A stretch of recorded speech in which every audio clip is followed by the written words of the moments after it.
My phone buzzed once sharp, decisive. I glanced at the screen, expecting a work update or a late-night audit question. Instead, I saw my father's name. Just his name. No punctuation, no warmth. I disown you. From now on, speak to my attorney. For a moment, the words sat there like a verdict already agreed upon behind closed doors. I felt no shock, no sting, just a strange hollow clarity, a kind of quiet I had not felt since childhood. I typed one word back. Understood. No exclamation point, no apology, no begging. Just the truth. I understood exactly who he was.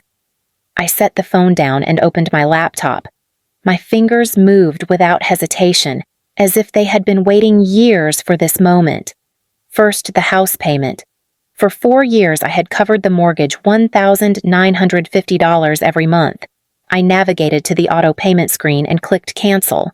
A small banner popped up, asking if I was sure. Yes, I was finally sure. Next, the 7-line family phone plan. They had added relatives, partners, even a neighbor once, telling me it was temporary.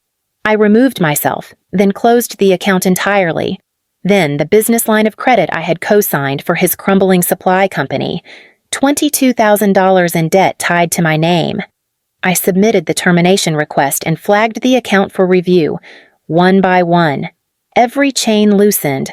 As the last confirmation email arrived, my phone rang. Dad. He must not have expected my compliance to be this fast. I let it ring out.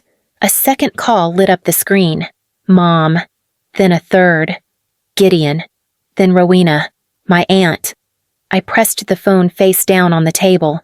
For the first time in my life, silence felt like ownership. The buzzing stopped, and then started again. This time, a notification from my community feed, a reminder for listeners to share where they were tuning in from tonight. I let the prompt settle in the corner of my screen. If anyone was listening, maybe someone needed a story like this. Maybe someone needed proof that walking away was possible. If that is you, tell me where you are listening from. Sometimes the smallest message is the first step out. I closed the laptop. The house was still. My heartbeat. Even. 36 hours earlier. The truth had arrived, and now nothing would ever be the same. The message from Uncle Thorne came the night before everything collapsed. It arrived without greeting, without explanation, just a single line and a video file. You need to see this. He meant to send it to someone else. I stared at his name for a moment. Thorne was the quiet one in the Vale family, the observer, the man who watched storms form but never stepped into them. If he was sending me something, the sky had already split open. I pressed play. The camera wobbled as if held in one distracted hand. Voices filled the speakers before any faces appeared. Aunt Rowena's laugh sharp, metallic. My father's low grunt. Gideon's familiar, polished arrogance. Thorne must have been recording from the end of the dining table. The angle showed only shoulders, hands, and the flicker of old brass light fixtures. But the voices were unmistakable, Gideon said. Did Ember send the mortgage again? My father took a slow sip of bourbon. She did. She always does. Rowena chimed in. Well, of course she does. That girl is terrified of disappointing you. My father snorted. She is not terrified. She is obedient. There is a difference. Gideon laughed at that, an easy, privileged laugh that had followed him since childhood. Then my father added, she is a wallet with legs, a lonely one. If I told her to pay for the air we breathe, she would. Rowena clapped her hands like he had told a joke worth audience applause. Silas, please, be kind. He lifted his glass. To the wallet. They toasted. The sound of glasses meeting was crisp, celebratory. I felt something inside me shift, not shatter. Shattering implies fragility. This felt deliberate, cold. a quiet seal placed over an old wound. Thorne's voice came from behind the camera. "You think she will hear about this?" My father answered without hesitation. "Even if she does, what would she do? Ember does not fight. She pays." The video clicked off. I sat perfectly still. The house around me remained silent except for the faint hum of my refrigerator. My chest did not burn. My throat did not tighten. I felt an emotion I had never associated with my family before. Detachment. Clean. Precise. My phone buzzed again. Another message from Thorne. "I am sorry. I should have said something sooner." I typed back slowly, choosing each letter like I was sealing a document. "Thank you for sending it." He responded a moment later. "He is not the man you think he is. None of them are." His words did not surprise me. They clarified something I had known for years, something I had buried so deeply I stopped recognizing it. 36 hours later, I would finally act on it. I replayed the video twice more before closing my phone. Not because I needed clarity, every word was already burned into me, but because something inside me wanted confirmation, proof, evidence. It was the auditor in me, I suppose. I had spent years documenting other people's fraud. Now I was finally cataloging my own family's. My mind slipped back uninvited to the call 4 years earlier, the night my father claimed he was losing the house. He had said, "Ember, the bank gave me 48 hours. If the house goes, the Vale name goes with it." I remembered asking, "How much do you need?" "There is no asking," he snapped. "You are the responsible one. You know that." The mortgage payment was $1,950 a month, a number that felt heavy even then. I wired the money before we ended the call. I continued doing it every month after, without missing a single deadline. Mom would whisper, "You are keeping the family together." Gideon would text, "You know Dad relies on you. Do not make him worry." Rowena would say at holidays, "You are such a good girl." Ember, "Some of us do not have your sense of duty." They pretended it was praise, but praise that comes with pressure is not praise. It is instruction. At work, my manager once joked, "You always take the hardest cases. Do you ever rest?" I wanted to answer honestly, I rest only when the people around me stop needing something. But I did not say that. I never said that. I covered my father's overdue property taxes one winter, paid for new insulation after a January storm burst a pipe, cleared a $300 water bill he said he forgot.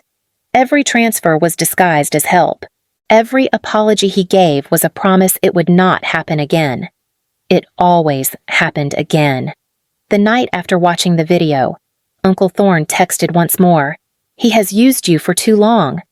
I stared at his message, feeling something old and tight inside my ribs begin to loosen. For the first time in my life, the word family did not feel like obligation. It felt like evidence in a case I was finally ready to close. The morning after I cut the payments, my phone began vibrating before the sun even reached the window. First came my mother's name, Clara Vale. I let it ring until the voicemail clicked on, but she called again immediately. I answered the second time, letting my voice stay level. She did not bother with a greeting. "Ember, what did you do?" "The bank called your father. The mortgage payment was rejected. It is due today." I kept my tone calm. I followed Dad's instructions. "What instructions?" Her breath was sharp, frantic. "He disowned me," I said. "He told me to speak to his attorney. So you will need to do that as well." There was a beat of silence then, disbelieving before she snapped. "Do not play games. Your father is furious. Fix this before he has a stroke." "I am not playing anything," I answered. "And I am done fixing." She inhaled as if struck. "Ember, the family depends on you. I know," I said. "That is the problem." I hung up before she could reload her ammunition. The next call came from Gideon. I did not answer. His voicemail followed immediately. What is wrong with you? Dad is losing it. You better handle this before tonight. Then a text, do not embarrass us.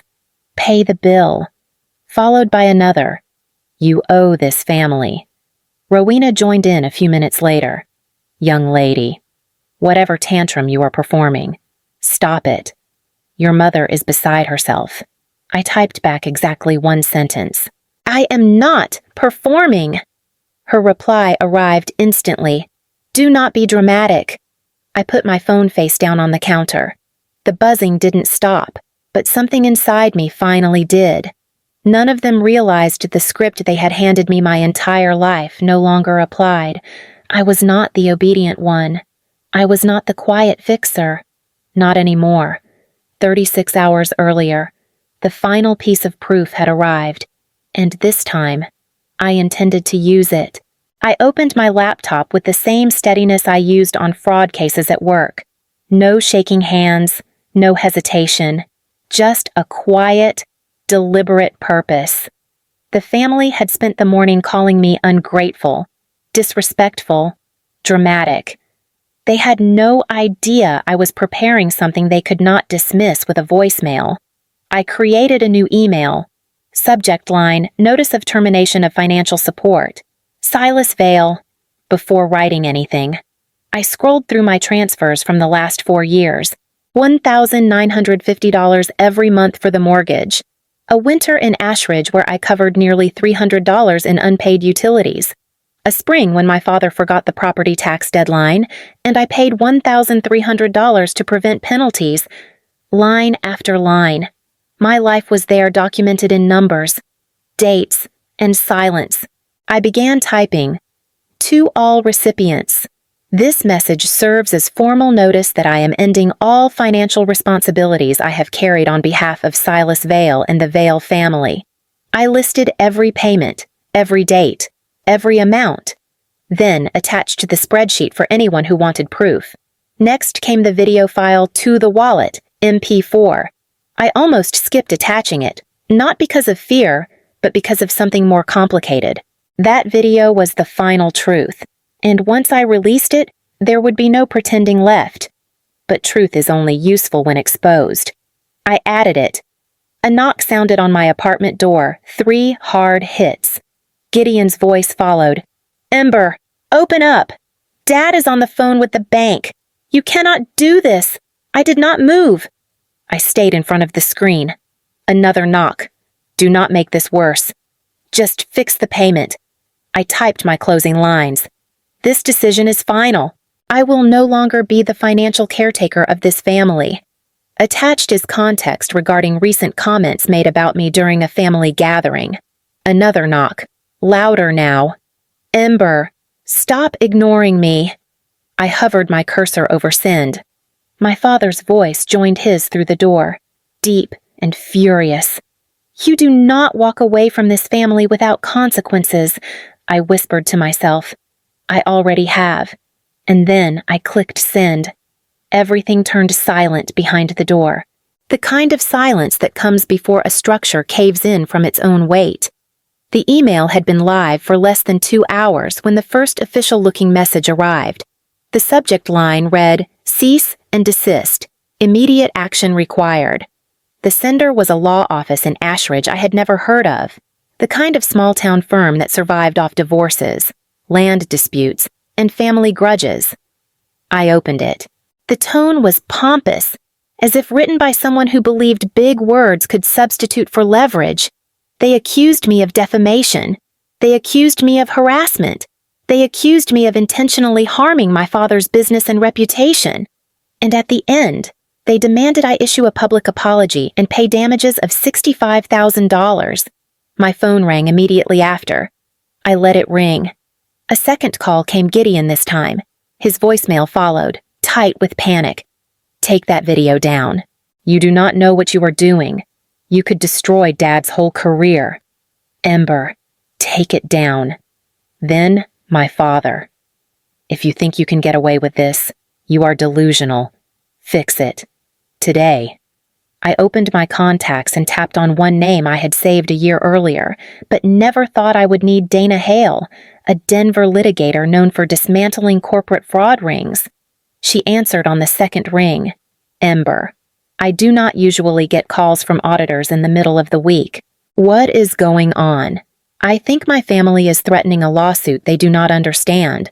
I said, I need someone who does. I saw your email. She replied, It is circulating already. Send me the cease and desist and everything you attached. I forwarded everything. She called back 10 minutes later. They are bluffing, Dana said. Defamation only exists when something is untrue. Your ledger is clean. The video is their own words. They have nothing. I exhaled slowly. I figured, but I want more than a defense. What kind of more? She asked. I want you to audit the Hartley Community Medical Fund. I said, My father handles the accounts. I have suspected irregularities for years. Her tone sharpened. What kind of irregularities? He calls them mistakes. I call them patterns. Dana paused. Send me whatever paperwork you have. I dug through my files and forwarded the old fund ledgers I had once reviewed when my father asked me for help understanding a few entries. I had not pushed then. I pushed now. 2 days passed in a tense, simmering quiet. On the third morning, Dana called. No greeting, just a grim inhale. Ember, she said, your instincts were right. But this is worse than sloppy bookkeeping. My grip tightened on the phone. Your father did not make errors. He siphoned $58,000 from a cancer patient's medical fund. Repeatedly, methodically. I closed my eyes, feeling the words land with cold precision. The Vale family email war had ended. This had just become a criminal case. Dana's words still echoed through me when my phone rang again, this time from an unfamiliar number. I almost ignored it, but something in my gut urged me to answer. A trembling voice whispered, Ember, it is Lila. Lila. Aunt Rowena's daughter. The quiet one who always kept to the edges at family gatherings, as if blending into the wallpaper might save her. I saw your email, she said, breath shaking. I saw the video. I need to tell you something. I sat down, gripping the phone. Go ahead. It happened when I was 16. She began. I was staying at your house while you were away at college. My heart tightened. She continued, voice breaking. Silas came into my room. He tried to touch me. I screamed, and Aunt Rowena came running, my throat locked, but I forced myself to stay steady for her. What did she do? I asked. She told me to stop hysterics. Lila said. She said I must have misunderstood. She made me promise to never repeat it. She said if I told anyone, it would destroy the family. She kept saying, we must protect him. We must protect the name. I felt something cold crawl up my spine. Lila inhaled sharply. She laughed so loudly in that video because she is terrified of him. She whispered, they all are. They always have been. Before I could respond, she said, I am sorry I never told you. I thought you already knew what he was capable of. I know now. I said, and I am glad you told me. There was a beat of silence, as if she was deciding whether to speak again. Then she whispered, be careful. Ember, people like him do not lose quietly. The line went dead. I barely had time to process her words when my phone rang again, this time a name I had not seen in years. Helen Stroud, my mother's closest friend. I answered instantly. Ember. Helen's voice carried decades of exhaustion. I saw the emails. Thorne sent them to me. She exhaled shakily, then said, your mother would be proud of you. My chest tightened. Why? Because you finally did what she never could. Helen's voice thickened. You broke away from him. I swallowed hard. Helen, what exactly did he do to her? There was no hesitation. He controlled every dollar she touched. Helen said, he called it protecting the household. I called it what it was, abuse. Your mother could not buy medication without begging him. He checked receipts, questioned every small purchase.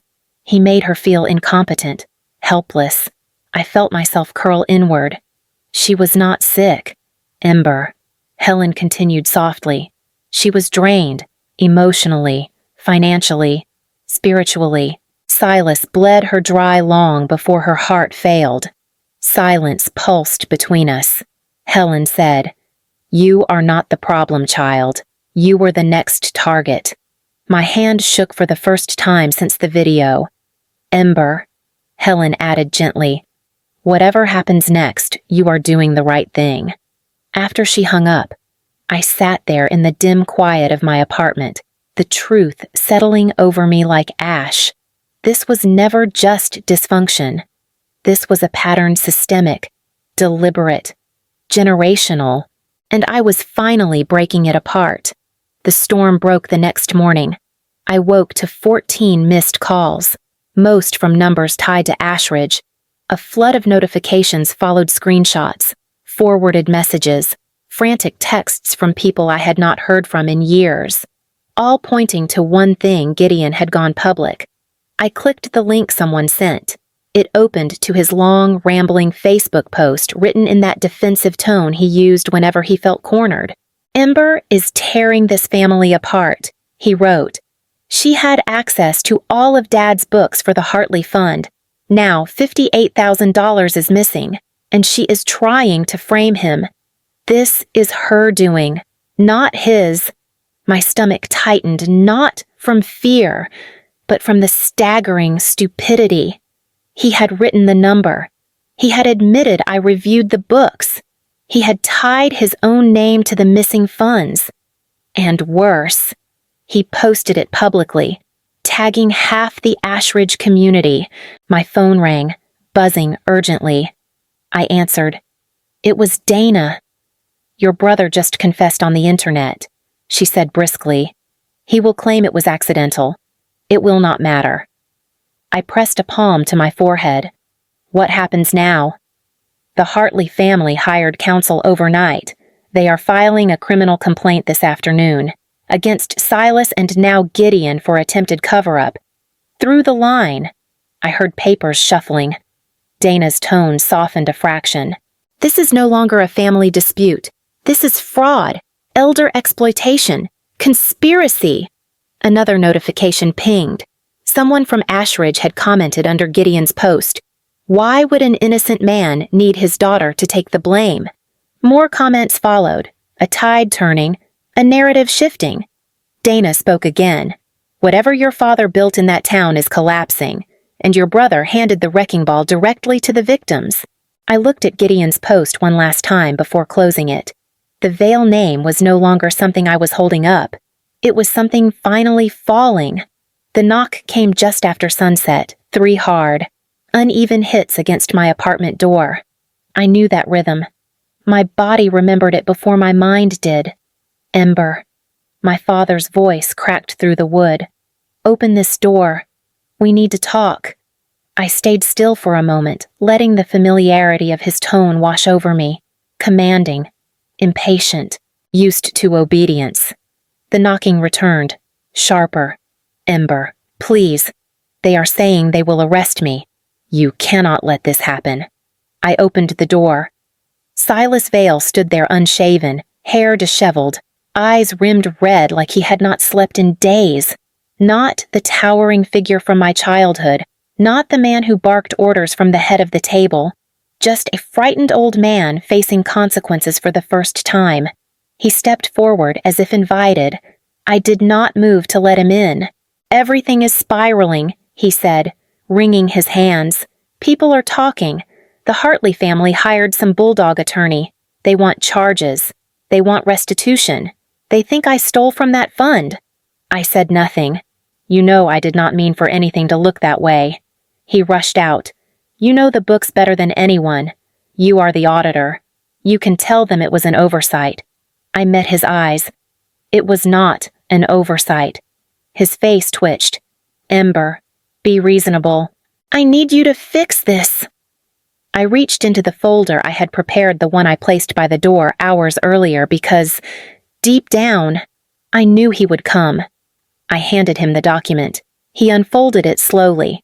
His breath stuttered as his eyes landed on the case title, then on the list of defendants, Silas Vale, and directly beneath his name, Gideon Vale. He looked up, confused, horrified. Why is your brother listed here? What did you do? I did nothing, I said. Gideon did, when he confessed publicly. Silas shook his head violently. You cannot let this stand. They will question him. They will drag our name through the mud. You told me to speak to your attorney, I said quietly. So speak to yours. He reached for my arm, a desperate, trembling gesture. Ember, please. You are my daughter. I stepped back. Not anymore. You made that very clear. For a moment, his mouth opened as if to launch into the speech he had used my entire life. Shame, guilt, duty. But the words never came. He saw something in my face that stopped him. I closed the door. He did not knock again.